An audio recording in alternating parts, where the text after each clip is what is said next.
students, my name is Pallavi and welcome to our channel Parallax. Today we are going to continue with the paper 0625, paper number 04, the extended theory paper of physics, IGCSE. We have already solved question number 1 and question number 2 in our previous video. Today we are going to go ahead with question number 3, 4, and 5 in this video. Most of the questions are theoretical. The part which is very theoretical, I'll go fast and maybe we will refer to the mark scheme as well. However, any explanations required, any conceptual understanding required for that, I will definitely explain. So it will be the same. I will be using red ink for the concepts and blue or black ink to write on the paper so that you all know what you have to write in the exam. Okay, so let's proceed. Question number 3, there's a figure of the solar cells and it shows solar cells that use radiation from sun to generate electrical power. State the name of the process which releases energy in the sun. It's a very straightforward one marker, so there should not be any problem in understanding this and writing the answer. It's nuclear fusion. Please don't write just fusion or do not interchange it with fission. Okay, that's an entirely different process. And then that's the one mark which you will get just for writing down nuclear fusion. Describe what happens in this process. So small nuclei, they combine together and they form larger nuclei. Although it's a 2 marker, but all it is asking for is to give 2 keywords over here. The first one is small nuclei, they combine. So as you see, this has to be mentioned that the nuclei, they are combining to form a bigger nuclei. These are the 2 keywords for which you will get the 2 markers. Again, a very straightforward question. You can also answer saying that so hydrogen nuclei, they combine to make or to form a helium nucleus. Okay, that is also relevant in this case. Okay, moving on. The part B starts with, apart from solar cells, there are other energy resources used on Earth for which the radiation from sun is the main source. State the name of one of these energy resources and explain whether it is renewable. So there are a lot of options which you can use over here. Name of the energy resource can be, so I have copied from the mark scheme because all of these are applicable for this question. Fossil fuels, waves, wind, nuclear, all of them require sun's energy. Without that, none of these would work. Okay. Then it is asking about the explanation, as in whether each of them are renewable or non-renewable. So clearly fossil fuels are non-renewable. Waves, wind, they come under the renewable sources of energy. Fossil fuels, they will be non-renewable because they take a long time to form, right? So millions of years. So that's why it will be a non-renewable source. You don't get them, you cannot make them very easily. Okay, moving on.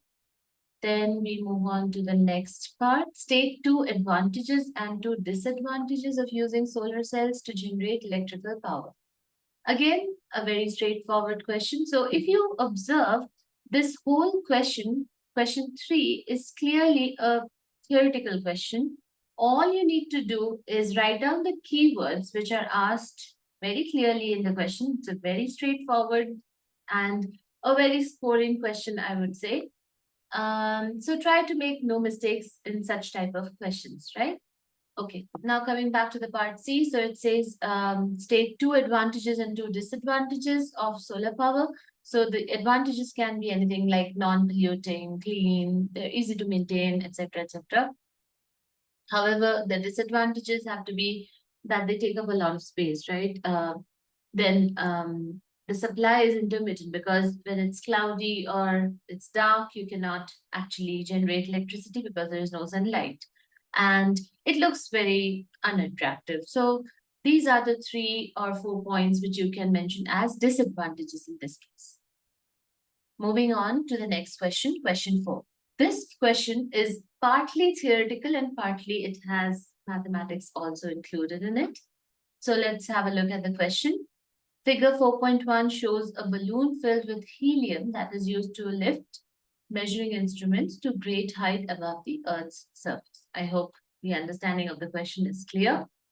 Using ideas about momentum, explain how the atoms of helium produce a force on the wall of the balloon. So what you have to explain over here is, how is a force on the wall of this balloon is exerted or produced, basically, just by the atoms of helium.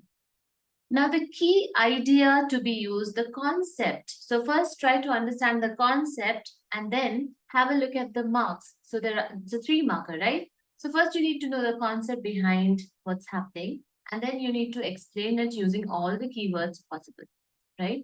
Okay, the concept. The concept is basically Newton's second law of motion. What did he say? That force is generated, or force is equal to rate of change of momentum.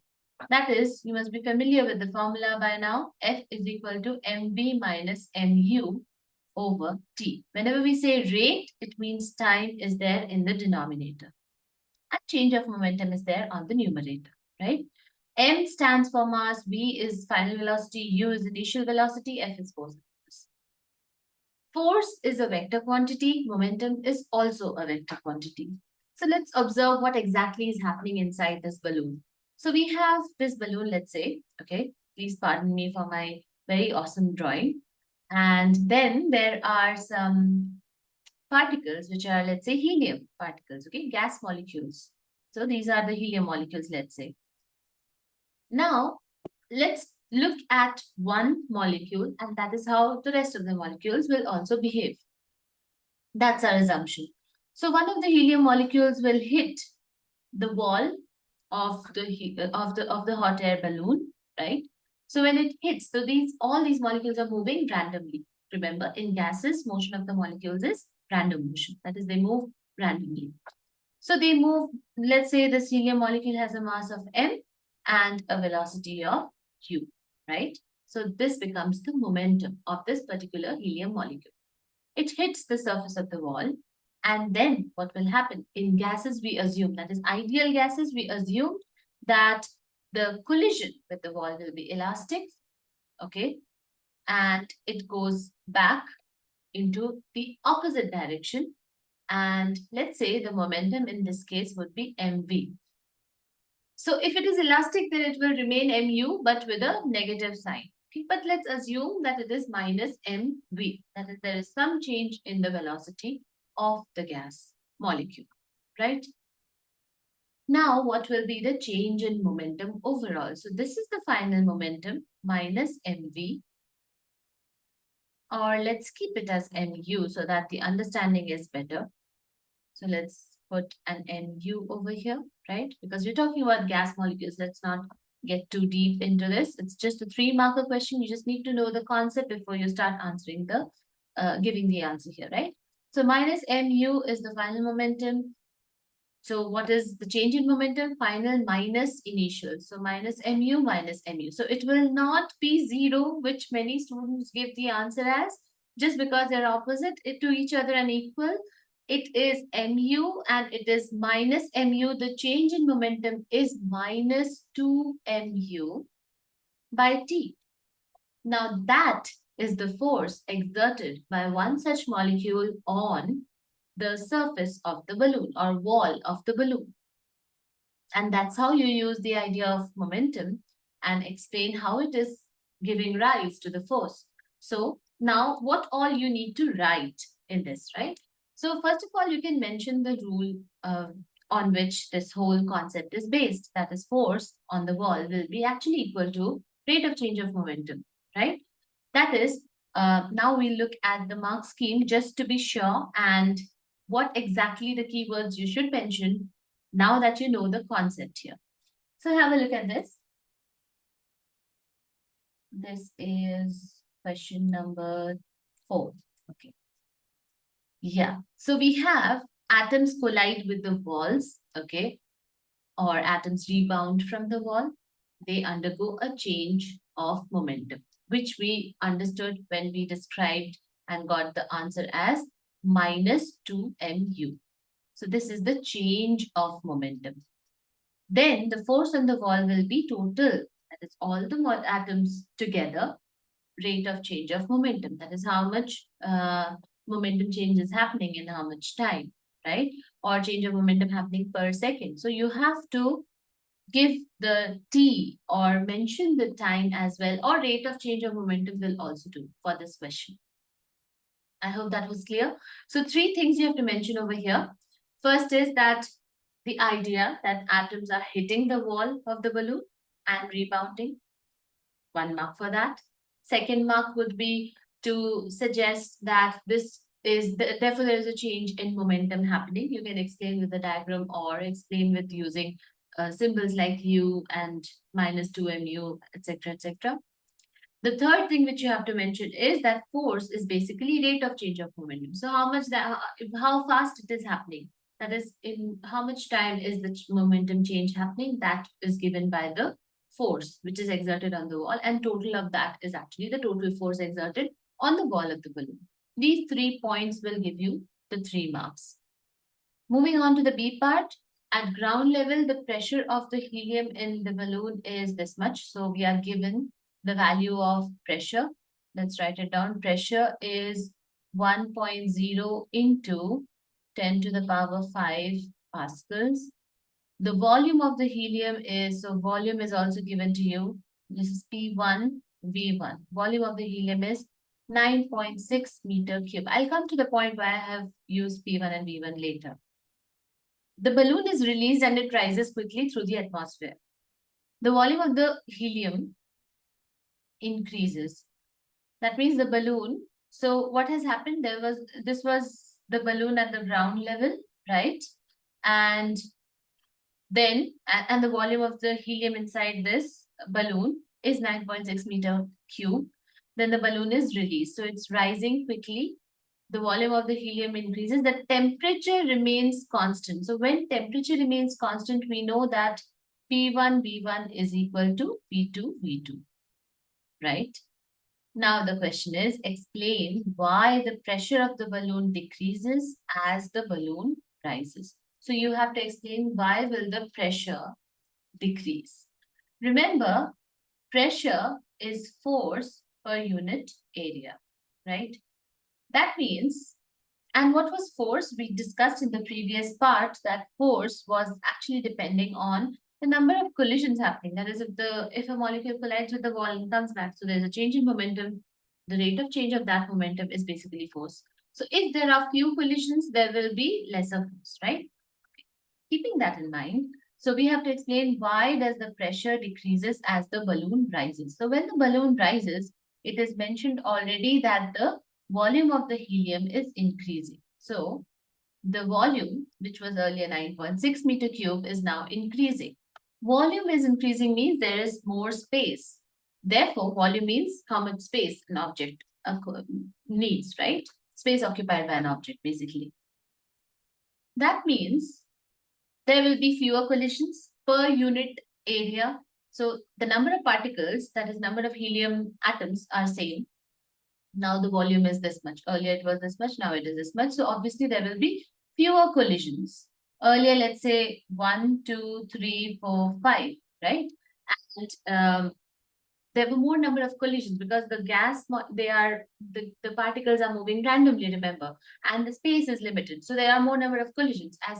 Therefore the pressure is more, okay? Because the force is more acting per unit area, therefore the pressure is more. However, when the volume has increased, the pressure has therefore decreased because there are fewer collisions per unit area with the walls of the balloon, right? Because now there are fewer atoms per unit area or per unit volume. So less number of atoms per unit volume, therefore less pressure. That's what you have to mention. Now, that's the concept. Let's see what we have to write for this question. So explain why the pressure in the volume decreases as the balloon rises. So all you need to write over here is, what do you understand by pressure?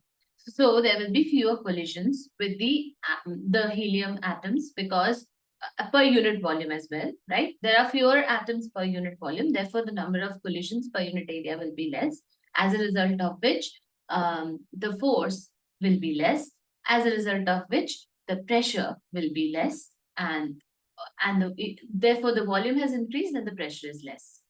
Okay, you can also mention P1 V1 is equal to P2 V2. Then comes the second part of the question. Calculate the pressure of the helium when its volume is 12 meter cube. So we know that the pressure is this much when the volume is 9.6 meter cube. Let's write that down. So we have P1 V1 is equal to P2 V2. That's the equation which we will use. We have to calculate, let's say, P2. Volume is V2, which is 12, right? The first thing which we have to check is whether everything is according to the SI unit. So yes, this is pascals, this is meter cube. So yes, it is applicable. No change of units required. So P1 is 1.0 into 10 to the power 5 times V1, which is 9.6, is equal to P2 into 12. P2 will come out to be 1.0 into 10 to the power 5 into 9.6 divided by 12. And you should get the answer as 8 into 10 to the power 4 pascals, right? We can check this out as well, whether this is the correct answer or not. So this is 1.0 here. So that's what it should be. Yes, by using your calculator, you can just very quickly calculate and get the answer. So there goes your 2 points, right? Moving on to the next question. Question number 5. Compare the arrangement of motion of the particles in ice and in liquid water. So there is arrangement and there is motion. Both the things have to be mentioned. 2 marks. So 1 mark for arrangement, 1 mark for motion. Question is again very straightforward. For the arrangement part, you will state that in ice, it is arranged in the form of a lattice. You can also say the particles are fixed in a place. For water, you can say that the particles are not ordered or they're not fixed. That's about the arrangement. 1 mark given. Motion. So in solids or in ice, in this case, the particles, they vibrate, but around their fixed positions, right? They do not move larger distances, right? Okay. However, in water, the particles move fast or slide over each other. So that's how the motion of the particles is in water. Okay. Next question. Part B. So that the previous question was very straightforward. Again, an easy 2 marks. Moving on to part B. A lake has a layer of ice on its surface.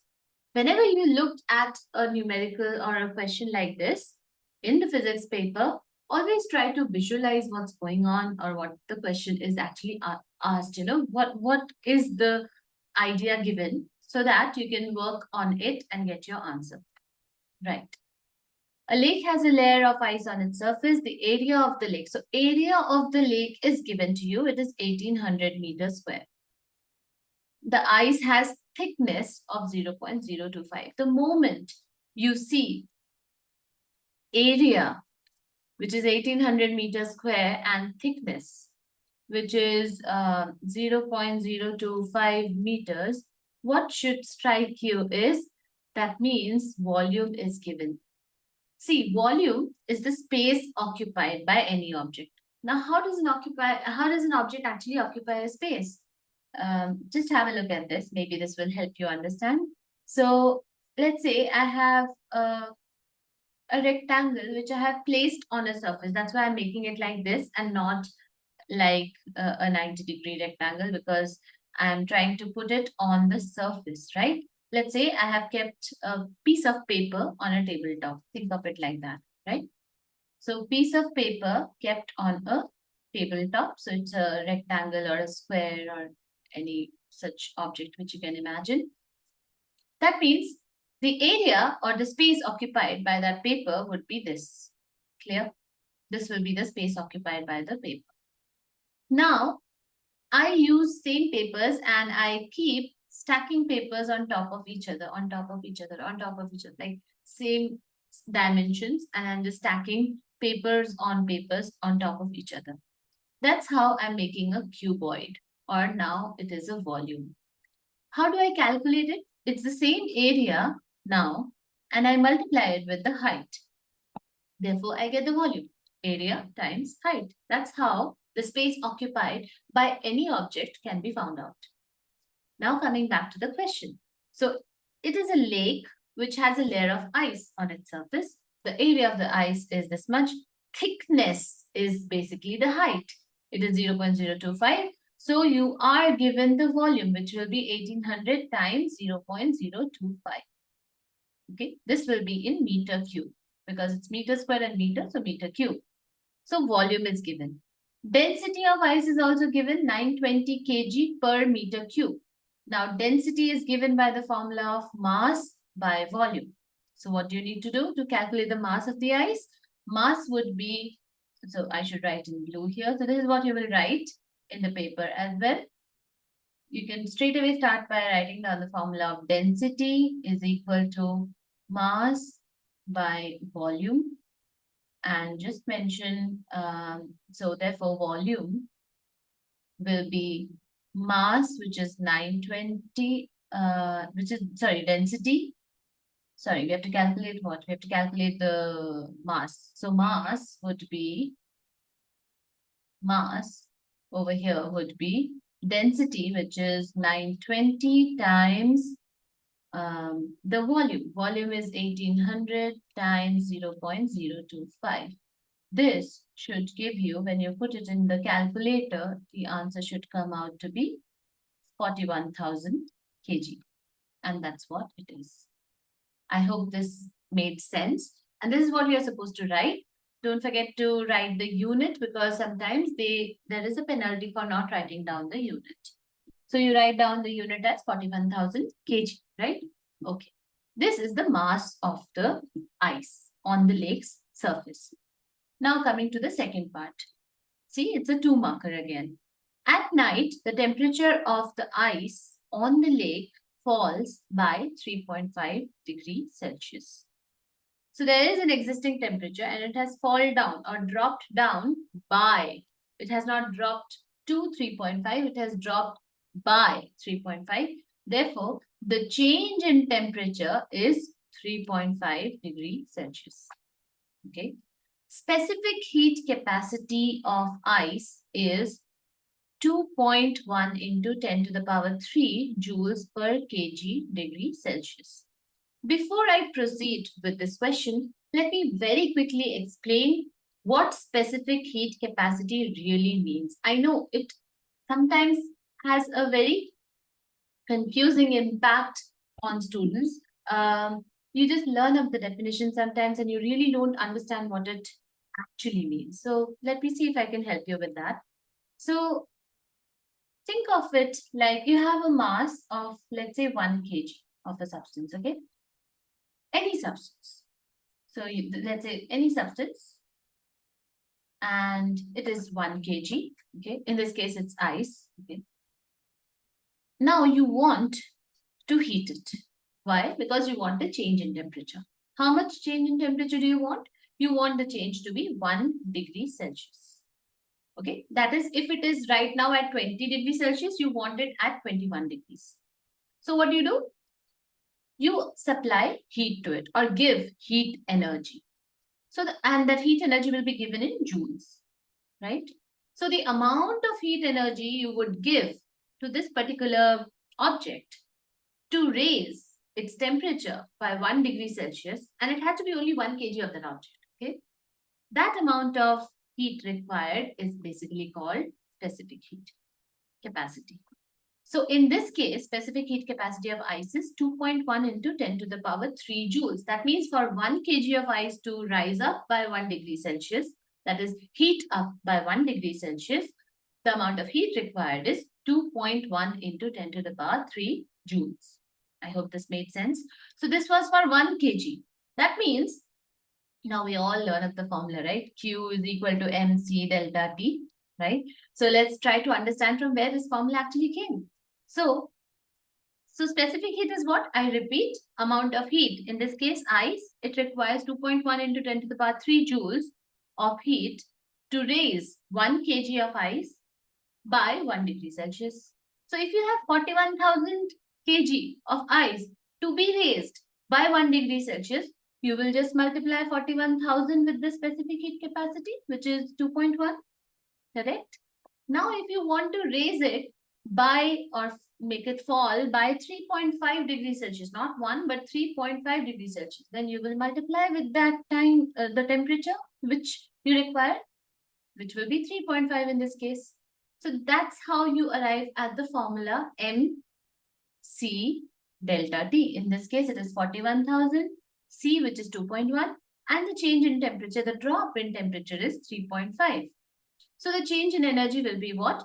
Just do this and see if it comes out to be 3 into 10 to the power. So it should come out to be 3 into 10 to the power 8 joules. And that's the specific heat. So now what do you need to write over here? So for the exam, what do you need to write? You just need to write, the formula is enough. It's just 2 markers. So Q, or change in energy, is equal to MC delta T. State the formula, write down 41,000 times C, which is 2.1 into 10 to the power 3 times delta T, which is 3.5, and this is what you will get. That's the 2 marks for you, which is the end of question number 5. I will stop here for the time being. We'll continue in the next video with the next set of questions from the same paper. Hope you like the video. Please don't forget to hit like and subscribe. Thank you.